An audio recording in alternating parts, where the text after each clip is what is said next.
So welcome everyone. I appreciate you, coming in tonight, and I'm hoping that I'm sharing some information that is really helpful for you today. So it's the start of 2021, and so at Quantum Techniques, we offer both physical and non-physical tools to help you be able to kind of make your life with health and happiness be the best it can. So my question that I put out today was, how is 2021 treating you so far? So if I could get kind of a share of hands, whether it's great or or kind of neutral, I'd love to know. So how about get up? Okay, great. How about you? Good. All right. So we got It's three. all right most of the time. Yeah. So I got three good. So that's good. So yeah, there's just been a numerous amount of emotions that we've kind of had, whether it's last year or this year, and sometimes those emotions can really get to us, and they can make us, they can pull us from side to side. And I too have to admit, I'm feeling it too. So we're not immune, even though we're practitioners. But through the years, we've developed quite a few tools to help us be able to handle that, and I think that's helpful.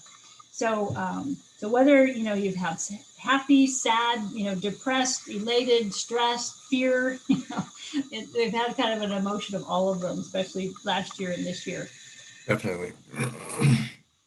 So, um, so what I want to do is I want to go back to that original question and say, okay, how is 2021 treating you? And when you say that, when I was sitting down and kind of thinking about what to talk about, when I said that, my internal voice said, crappy, you know, and and I wrote that question specifically. So when you say that to yourself, do you hear any internal? Yes, we all said we're doing great, but when you think of that statement, how is 21 treating you? Do you have a thought that comes to mind when I say that?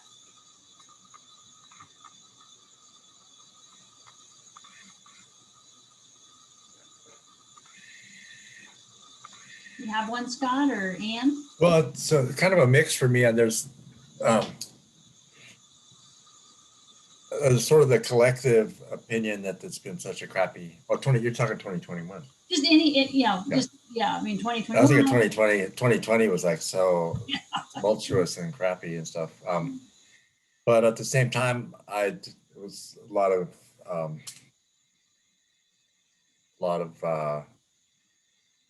good things happen in terms of like self nurturing and adjusting my attitude about things. Mm-hmm. Yeah. So a good mixture. Great. Anne, did you have something? 2021 feels like a fresh new year, fresh, like, hopeful. Starting slow. Personally, I have a lot of seem to be getting the pillars of self-care in line, which I feel like will support me as I get busier in the rest of the year. Mm-hmm. So I feel grateful and fortunate. Good. Well, I'm glad. I'm glad to hear that you guys do have some things you put into place that allows you to, think on many levels, and that's kind of what I'm kind of talking about today. I'm not really saying it very well, but I worded the question specifically that way. If I were to say, how is 2021 going? Anne, you kind of answered that question, and I think Scott, you kind of did too. And when I asked the question of myself that way, how is 2021 going? I got, not bad. I'm getting some things done I want to get done. I'm ahead on I'm trying to get my taxes ready. At the moment it's only January, so that's pretty good. So we have to be aware of how the question is worded, or how we word questions to ourselves.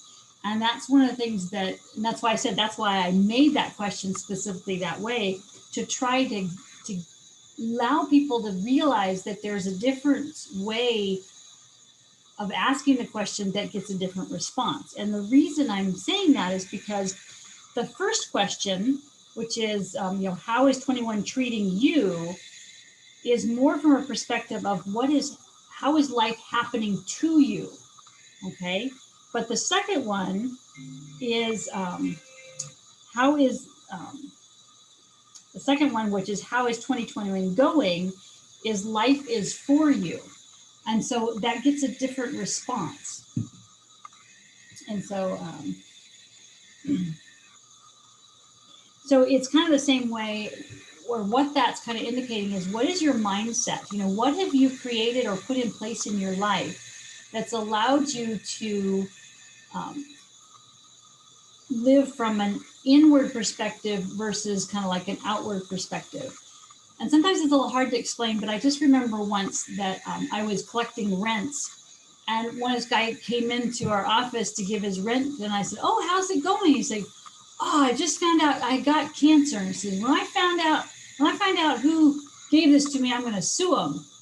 And I'm like, "What?" And it was such a different perspective than I had been aware of, because, you know, we kind of were aware, like, okay, if I have something, well, what in my environment is kind of giving that to me, and what do I need to be aware of, and what am I doing that's not supporting my health? And it was just a different perspective, and that's more out-centered versus inward-centered. So it kind of gives that example of life is happening for you instead of to you.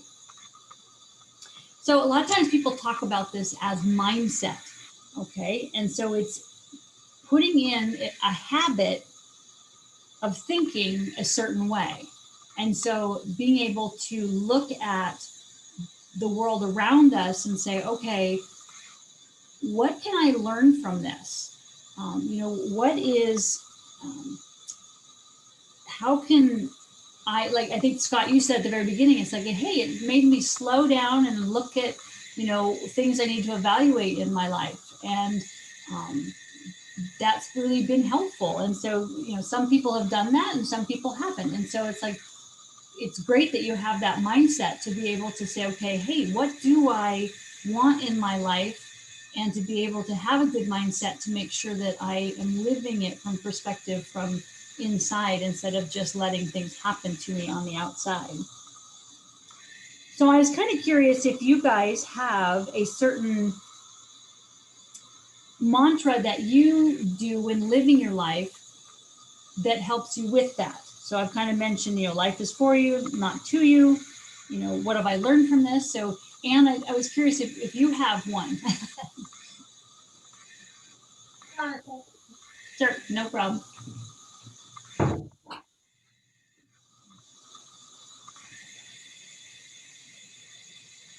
I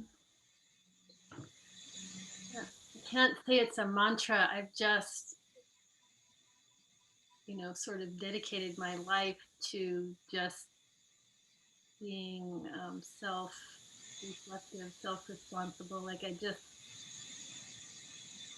catch myself in a reaction, like then I notice that, but I pretty quickly just kind of, okay, then, and what about, where am I in this?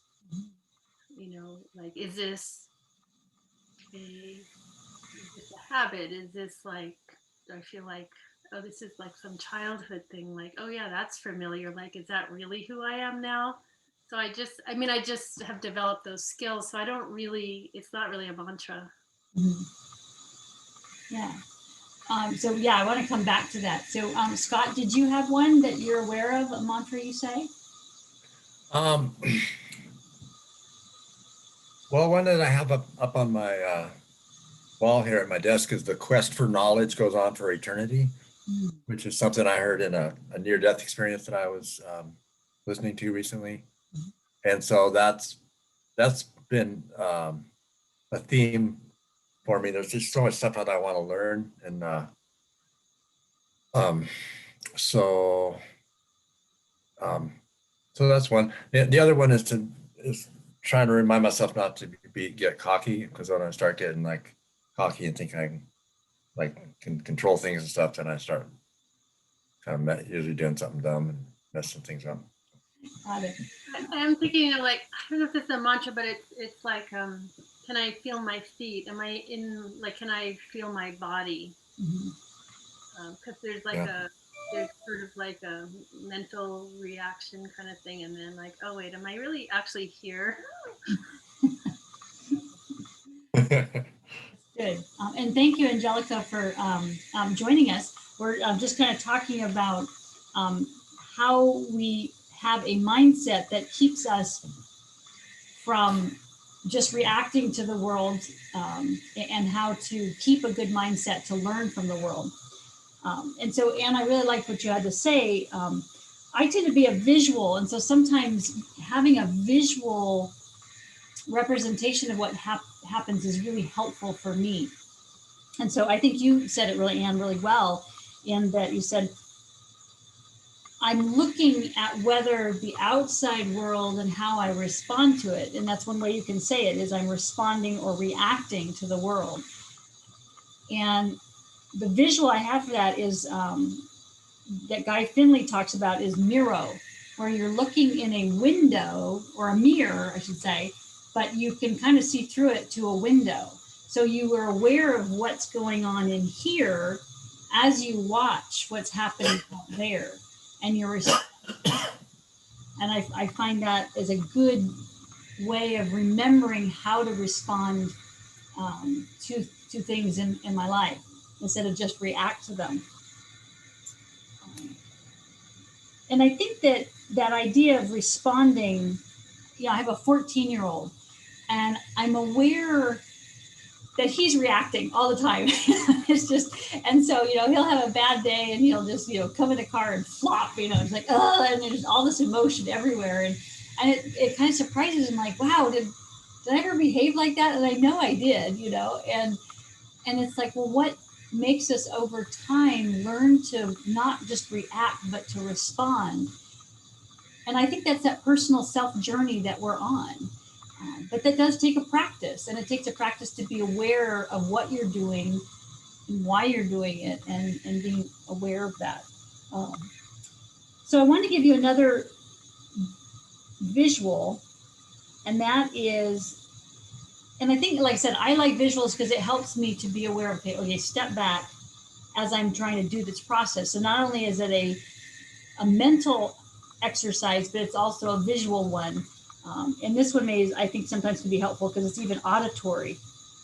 And that's the idea. If you think about a river coming down through the mountains where it meets the ocean. And so you have this roaring river, and probably up in Washington, you've got those roaring rivers that come down. But the ocean also has lots of energy, and it's pushing, with its waves back up. And so if you were to stand right in the middle of where those meet, and so you have the river pushing you to the ocean, but you have the ocean pushing you back, and there's a sweet spot right in there. And so that's just kind of a way of kind of thinking about how it sounds, how it feels to kind of be pushed by the wind, and to be able to just be aware. And I think sometimes those, like I said, those visual, auditory, kinesthetic ways that we can get ourselves to kind of more center helps us to be more aware and keep us into reaction. Another one is to have the idea of being planted on a rock. There was in Sunday school, they would always sing, I build my house upon the rock during the storm. And so there's that idea of standing planted on the rock. And what is your rock? Is it God? Is it the divine? Is it what you know of the universe? And so having that rock to stand on and you can think of it also as a foundation. Also, you have a foundation that you've built your beliefs on and your life on, so that when those things come, you're not knocked off that foundation. I used to be in construction just because it was a family business. And so when we built in an area that had lots of rocks. And in order you always had to have a certain depth, but if you didn't have the depth, you could pin it to a rock. So you had to drill down into the rock base and put a piece of rebarb in order to get the foundation to stay in that. And it wasn't going anywhere. And so I kind of think about that, concrete, rock, rebar keeping your feet, solidly on the ground. So it's another, like I said, good visual thinking about that.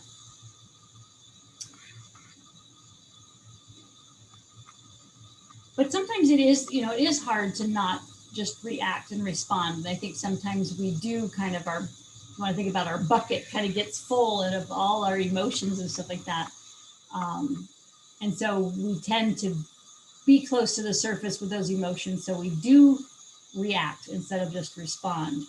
So the tool I wanted to give you tonight is, what practice can we do to help continue to center us, to keep with that reaction instead of the response? And the one that I found to be very helpful is the Ho'oponopono Hawaiian prayer. And so, Anne, you may be aware of that. And it's funny because, yeah, you're too. And it's funny, I was watching something, and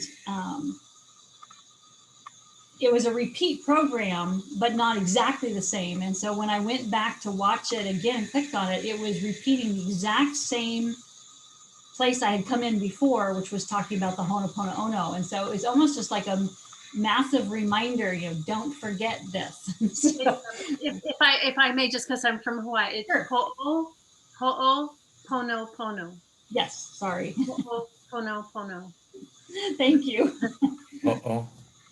Ho'oponopono. And I've heard people say that it's not truly a Hawaiian prayer too, and so there's been some articles written about it. So whatever its origin, and I still think it's very valid. And so the essence of it is, and I always have it on my phone because I like to keep it, but I know it, but memorizing. But it says, "I love you. I am sorry. Please forgive me, and thank you."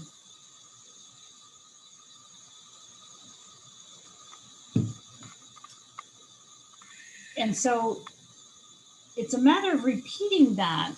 And sometimes we don't want to. And I'm in the process of going through, Bible study at my church, and they're talking about how the first thing we need to do is to forgive first. But that's not what we usually do. We want to do all the reconciliation and figuring things out and then forgive. And they're saying, as a little kid, a lot of times, if you get in trouble, mom says, well, go say you're sorry. And that's the first thing we do. But somehow as adults, we back away from that. So, Angelica and Ellen, thank you for joining tonight. And so if you do have, questions and things like that, we will have a replay of this, but if you have questions, feel free to chime in or ask questions. So anyway, so in saying this prayer, it's really helpful to find a time that you can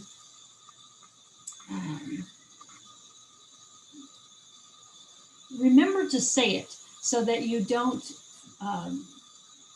in other words, you get lost in everyday life kind of thing. So I find that if you tie it to something that you do every day, it's really helpful. Now, if you're actually going through a situation where you need to have reconciliation, or you need to forgive, or something is very intense, just making a time that you do whether it's devotionals or your quiet time, your meditation, to concentrate on doing that and just do it every day. But sometimes just, in life in general, we just need to, things come up every day that we need to work on. So tying it to something. So that could be, just when you wake up in the morning, so you make an awareness to say that when you wake up. And I find that saying it, 4 or 5 times is helpful. Starting your, like your morning exercise is another time. You could wash your hands, as we're going through 2020 and washing our hands all the time. I try to tie it to that. So every time I did that, I was kind of, saying that over the world, the situation, and things like that. Brushing your teeth is another one, those activities that we do every day where we can say that. And like I said, you can say it over people, situations, the food you're going to eat, which we actually are finding right now is very helpful. And family and the world. And so your neighborhood. So whatever situation you're kind of dealing with, it's a good way to be able to, forgive yourself, forgive others, and kind of diffuse the situation. And it may be not something that you really feel at the moment. I don't love whatever I'm maybe saying praying for, but I'm willing to have a prayerful attitude or a forgiving attitude or a loving attitude. And so it's the intent that you have. And eventually, what I've found is that you do start feeling it and letting it go. So it no longer, the emotions no longer impact you, and you can come to the situation as more of a response instead of reaction. So that's what I wanted to share today, as kind of being a great way to be able to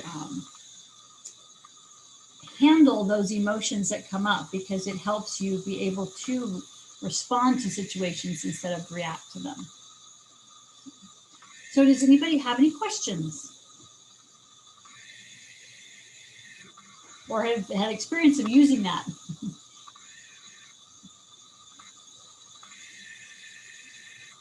Can you say the phrases again? Okay, so it's I love you. I am sorry. Please forgive me. And thank you.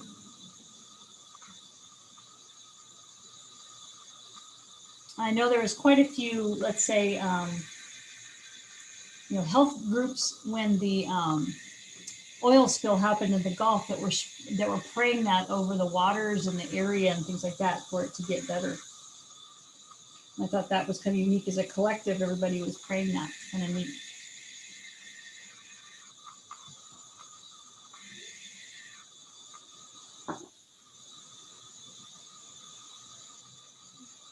Like I said, I had a situation in my life where I was dealing with an issue, that had to deal with attorneys and things like that, and I didn't really like the people I was, having to pray over or to say this over. But I said, I'm gonna try this, and it really made me much more softer and realize, that this person was in a divorce situation and they were just looking for someone to, kick, kind of like kicking the cat down. And I just happened to be the cat that got in the way. And so it was very interesting for me to go through that and be able to, say that over them and really have a lot of compassion. So it really kind of cemented that. And it was quite a few years ago. So it really helped me cement how profound that was. And then and then I would also use that over when I would go visit my in-laws, and the only thing they would serve would be, cereal and milk in the morning, and that wasn't something I really liked to eat and didn't make me feel good. So I would pray that over it, and I wouldn't have any digestive issues. That's like, hey, this is pretty cool. So I started using it, to pray over, let's say, Halloween candy, so my son wouldn't respond too badly to it, and then sometimes it's the only thing that kind of works to just surrender. And so one time I had a headache, and so I used it to clear a headache, and I was amazed at how much emotion I was holding. And by saying that, it released the emotion, and I was able to get rid of the headache. So it can be used in many, many different ways.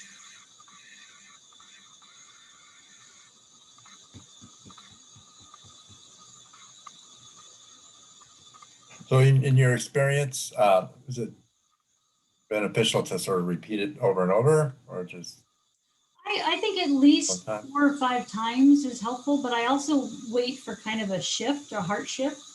And so sometimes I've prayed it, 15 times or so until I kind of feel the shift. But then you come back the next day and do it again. So it's not like it's a one-time thing, sometimes, but it's helpful to do it, several days in a row or over the situation. And I think that's helpful. So you're doing it more than one time at a time, and then for several days.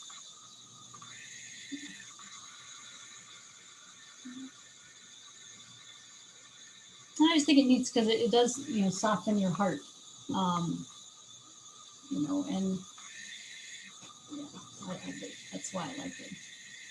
My little girl's here. My dog's trying to get dinner. So, Ellen and Angelica, I didn't know if you had any other questions. because it kind of came in at the end. Like I said, there'll be a replay of this. So you guys can, watch it again if you would like a replay. You can send me an email at jody@quantumtechniques.com. And I really appreciate you coming today. So I didn't know if anybody had any questions also about quantum techniques or anything that they would, we can always, say it all together and then be thinking about the situation that you're wanting to work on too.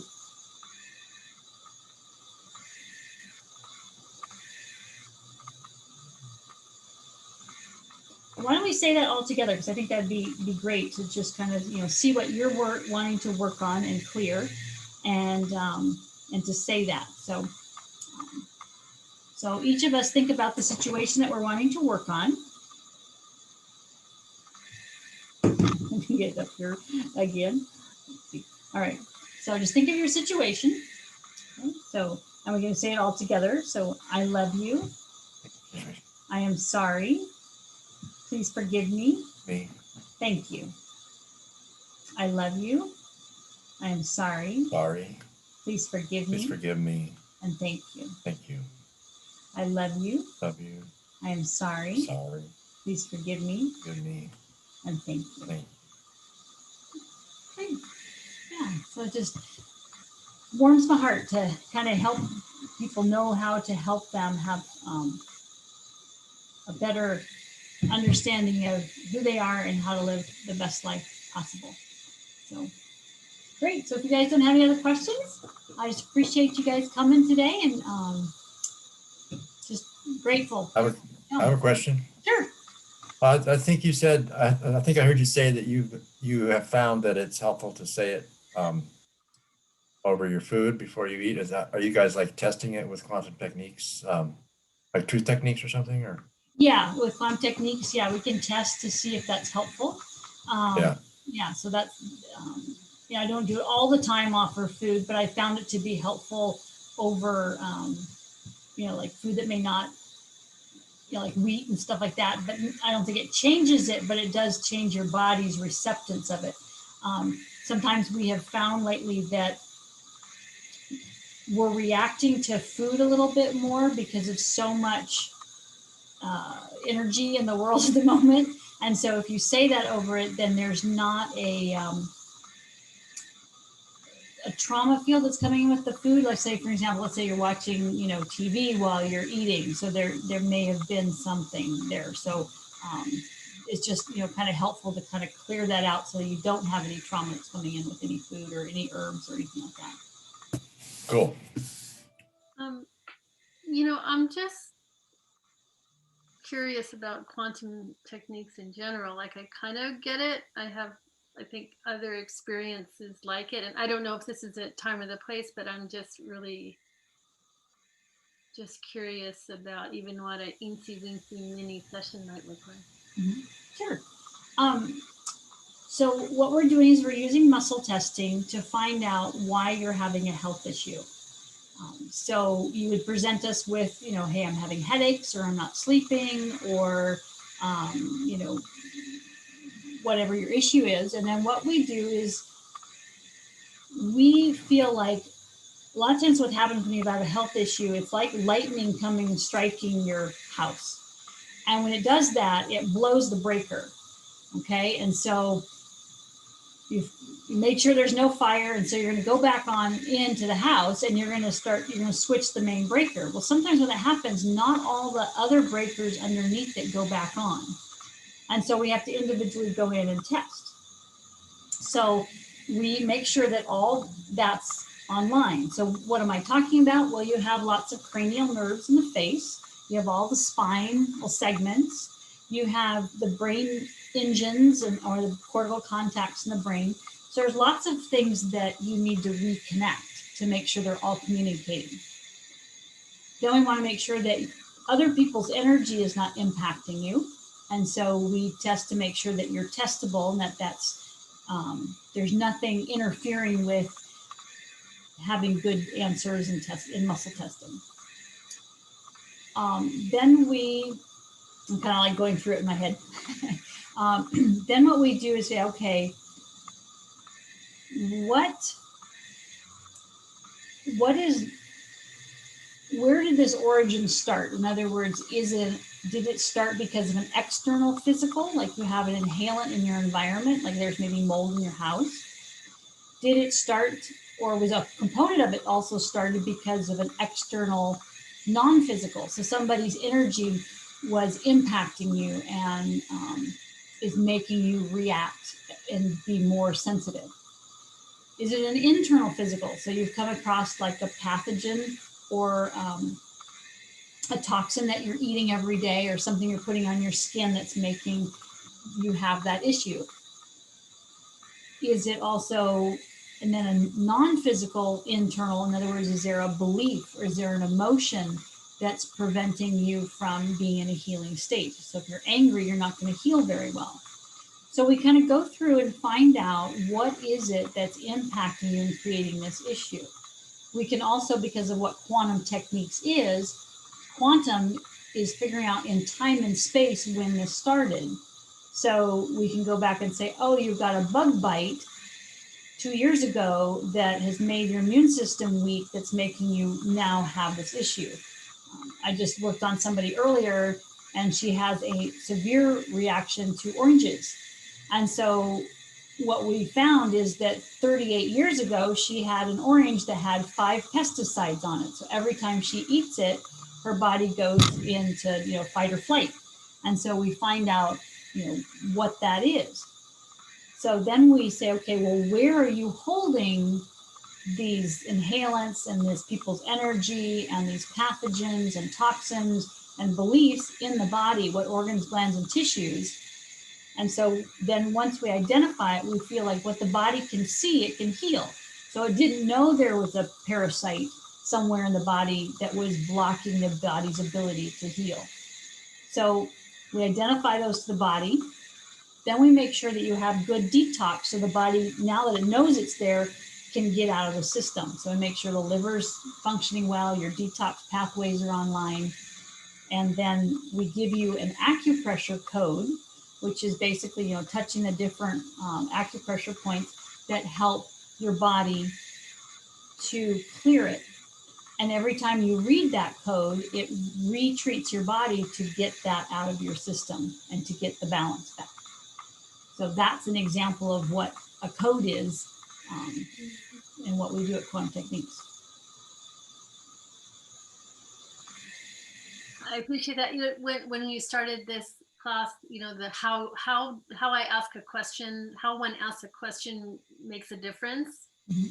And so I'm just like curious in QT, like how you ask the question probably really makes a difference in the asking and the muscle testing. And I'm just, is there something about like a kind of a global thing about how you ask a question that would be the way that gets the most precise answer that you could say something about?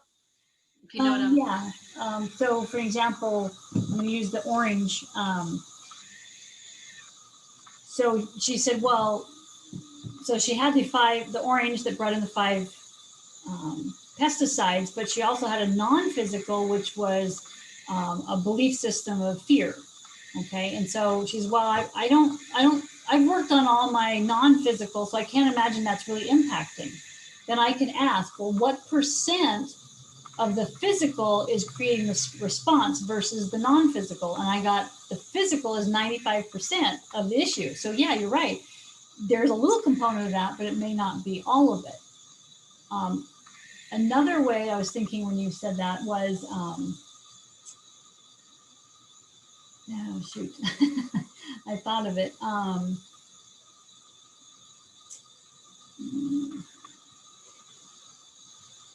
Okay, asking about, sometimes the body needs us to be specific with words. So a lot of times we ask, okay, are you clearing sludge? Okay, and that's just the body's ability to get those pathogens and toxins out of the body. Sometimes we have to say, well, are you battling toxicity? Well, why would sludge and toxicity be 2 different words, but sometimes the body needs to have that specific phrase. There's a phrase I like to use at all my treatments which says, is there one or more frequencies still blocking the body's ability to clear this? And when I say that statement, I'm amazed at how many times I will find, oh yeah, there's a pathogen or a heavy metal or an anesthesia that's not allowing the body to be able to clear this. And why that particular phrase is so helpful in me finding that, and I didn't find it with the others. I don't know. Now you could also say, is there something underneath this that's blocking this healing? Another way to say that, but that will also get to it. So that's one of the things that we work on, is finding those phrases that really dialogue with the body and help the body release it and be aware of it. Thank you. That's really helpful. Okay. You mind if I ask, what kind of results are you able to get with things like pollen allergies and just sort of people's reactions to stuff like that? Really good. Yeah. A lot of times what we find is, what is, like I said, the physical component of why you've had that pollen allergy, and then what's the non-physical with it. We've worked a little bit also on clearing a linchpin, which is, okay, when was the time frame or the time in your life that created that pollen allergy, and what was happening at the time? Was it a trauma? Was it a physical component? In other words, you got a medication that made your body more sensitive.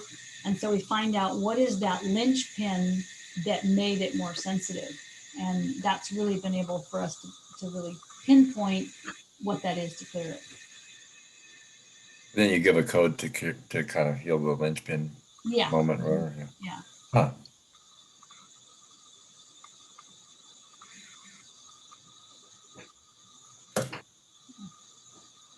Yeah. Have you ever helped someone heal from being on hard drugs like meth and heroin and stuff? Personally, I haven't. I'm trying to think of. Steve has worked with somebody that really had an addiction to cigarette smoking. And what they found is that it was a UPS driver, and his route took him by several different machine shops. And so when he went by the machine shop, the oil created a craving in him, or reversed him enough that he had the craving back. And so he had to change his route because of that. I know I wanted to work with him, but I had a friend from high school that he was bad on chewing tobacco. And I said, I can work on this, and so, but he didn't come back to help, to work with me, but I would have loved to help him clear what that connection is. Now I'll give you an example in my own life, is that if I eat onions, I tend to crave sugar. And so if I don't eat as many, or in other words, if I saute onions, I'm fine, but just raw onions will make me want to eat more sugar. And so there's some kind of a balance. So there's just aware that there are foods in our lives that cause us to want to have an addiction. So like if I eat dairy, I tend to want more sugar. So it's just being aware of kind of what those triggers are and why they're set up.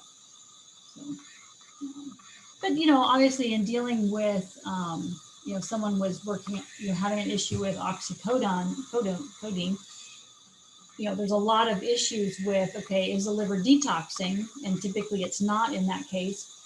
And so we work on getting the liver to detox correctly. There's usually also a fungal infection that we need to work with the liver on that's also making that being an issue. So I'm aware that particular thing, that's how you would get off of that. But again, it's kind of like finding what is the physical, the non-physical part of that craving that we need to work on letting go. And I think the other thing is, what's the need it's needing in the life? In other words, that may be a rut in their life to always go to that particular substance. So finding out what that rut is and slowly getting rid of that and giving it a different thing. I've worked with schizophrenics before on clearing that, and it's amazing how many times it's a food driven issue. So and that's kind of what I'm saying on the other stuff, is that I had to tell his mom, I said, okay, I'd rather he have marijuana and not eat cheese dip, because the cheese dip is just really hurting him. If you got rid of the cheese dip, then he wouldn't have as much addiction, but then he could not even have the marijuana. So yeah, it's kind of like a cascade sometimes.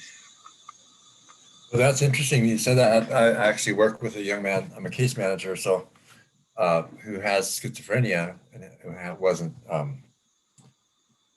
receiving psychiatric treatment, and he was really struggling. And I was asking him if he thought maybe he needs to, maybe take medicine again.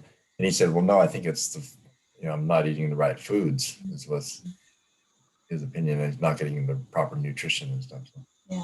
Yeah, because the neurotransmitters are in the brain and the gut, and if you feed it the wrong things, they just kind of go off. And sometimes you just don't realize that a specific activity is being impacted by a food. So like my son, he was having a hard time with reading.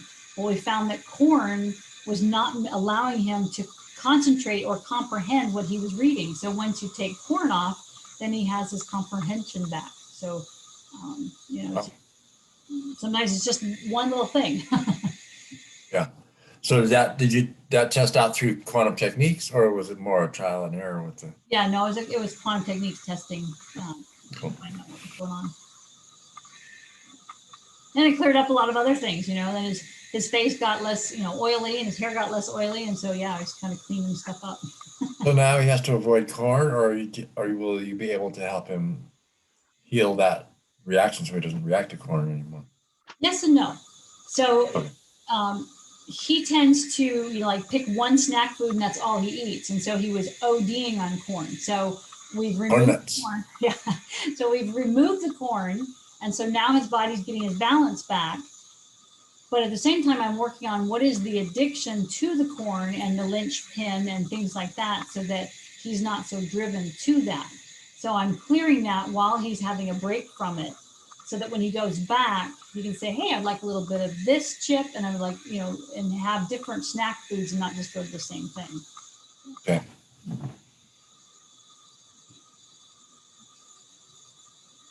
Well, gosh, you guys have some great questions for me. It's kind of fun.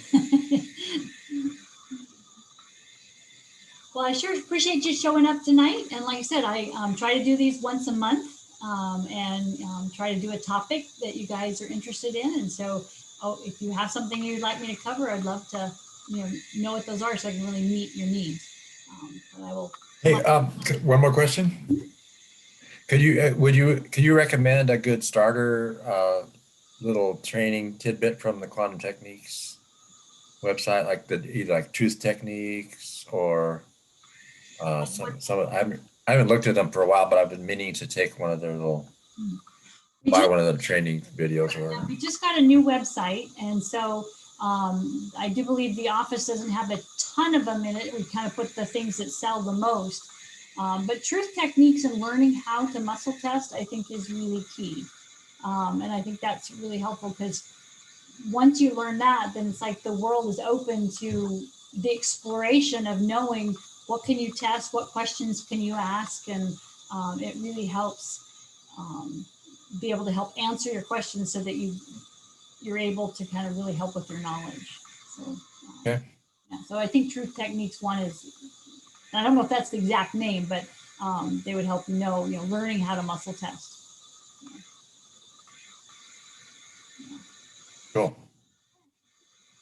Well, great, guys. Thank you. I appreciate you joining tonight, and I hope you have a blessed rest of the day. Thanks, Jody. Thank you. Bye-bye. Good night. Bye, Ann. Bye. It's great to meet you guys. Beautiful. Make sure